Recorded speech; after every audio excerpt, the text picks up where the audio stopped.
As I basically had titled in the note, we looked at the move that Amazon made with regards to crossing the Rubicon as a reference to their move to one-day shipping. And we can envision in traditional retailers' boardrooms, the day after Amazon earnings must have been a pretty challenging one. So we think that this will significantly increase the value of Prime, likely translates into GMV acceleration, which has definitely seen some slowing growth over the last couple of quarters.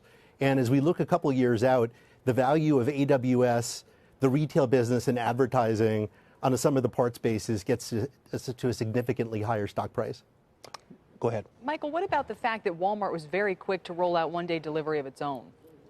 I've actually found that to be fairly impressive. My suspicion is they actually did have something in the wings, and the message that I've heard from the company is they don't actually feel like it's going to be at a loss. So there probably is some reflection that the competitive environment has gotten a little bit stronger. I mean, if you look at the e-commerce numbers from Walmart, Home Depot, Best Buy, certainly at much smaller bases than Amazon, but have been growing at faster rates than they have. Go ahead. Finish your thought. I'm sorry. Yeah, so I do think it will become a little bit more competitive, but I think ultimately this is a company with a very clear mission in mind, and where we look at the one-day shipping really is an interesting stop along the way towards same day, and that's where this really gets interesting. I want to correct myself because I said 1875. Misread my note. It's about 1814 right now. What's your second favorite stock among those that you initiated? Is it Facebook? You've got a $220 price target there.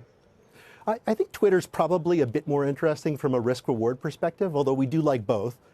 In terms of Twitter, I'd say it's a little bit less controversial than the other names at this point.